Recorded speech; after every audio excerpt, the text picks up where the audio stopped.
Добро утро. Не съм ял. Целта е да правим фастинг кардио. Не съм снимал други кадри, защото закъснях за тренировката и слънцето вече се вдигна. Ще умираме от жега. Ще правим 4 км фастинг, за да мога после да еда просто и да си хапна.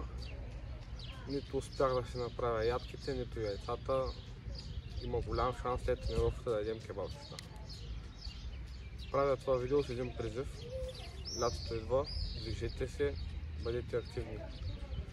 Не бъдете Hard 75, бъдете Hard 365.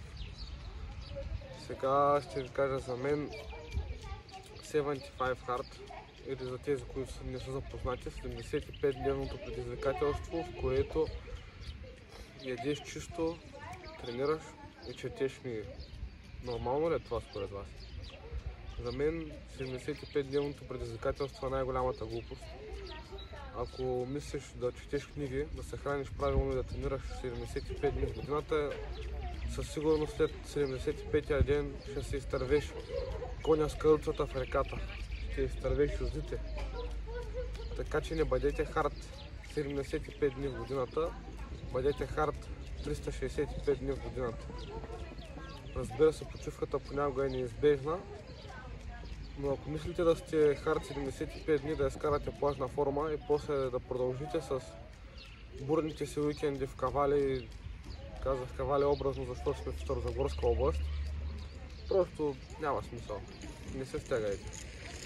Единственото, което ще направите е да влезете в някаква моментна форма. Опитайте се да не сте толкова хард в началото. Влизането във форма трябва да бъде постепенно и бавно, за да не бъдете стресирани. Защото след като си свикнал да ходиш от четвъртък до неделя на дискотека и да ставаш в 1 на обяд, на следващия ден, когато започнеш да ставаш в 5 сутринта и да правиш 2 тренировки по 45 минути навън, да правиш студени душове, да четеш книги, може да го направиш за макс ден, 2, 75.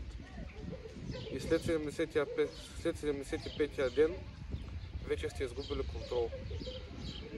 Рим не е построен за един ден. Надграждайте бавно и свиквайте постепенно да товарите. Не се товари толкова рязко изведнъж и след това просто да оставиш контрола над тялото и ежедневието и живота си да отиде по дяволи.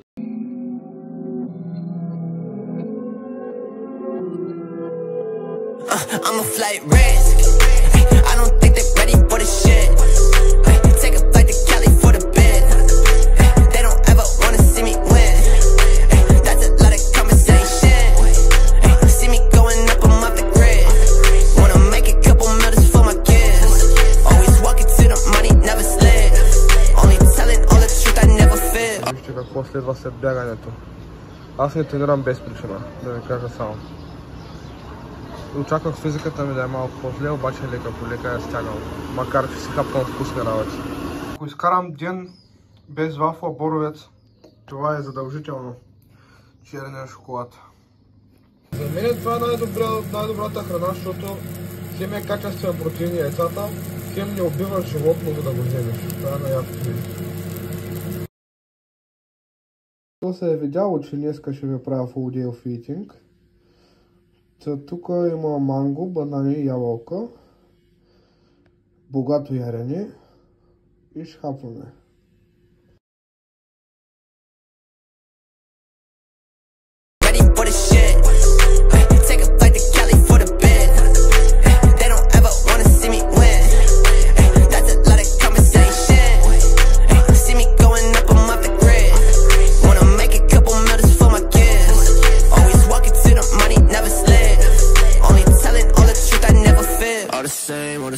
All the same. Spend some money, do some shit for the fame. Got a body with me, I don't know her name. Switch gears, go sky in the rain. Hit the brakes. I don't ever wanna see the face.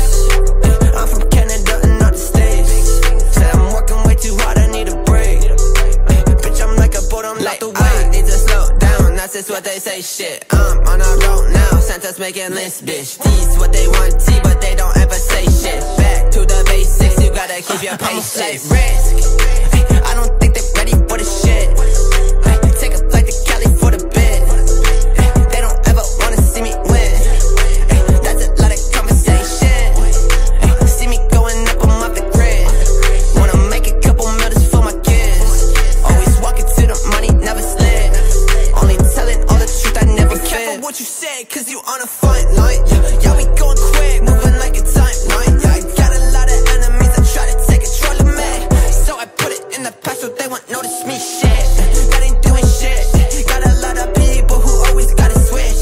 Make a bit of money, but I ain't close to rich. Gotta catch a flight, but they say that I'm a risk. Like I need to slow down, that's just what they say. Shit, I'm on a road now. Santa's making lists, bitch. These what they want, T, but they don't ever say Контентът ми не е бил достатъчен днес и че съм с много пресвети очи на стадиона, обаче слънцето почише страшно много. Искам да ви покажа разликата от подия без пъмп на хубава светлина и сега с пъмп на хубава светлина. Въобще не съм втегнал ръцете в момента, искам да видите колко яки изглеждаме с Алекс. Нали, Алекс? Да. Направи така.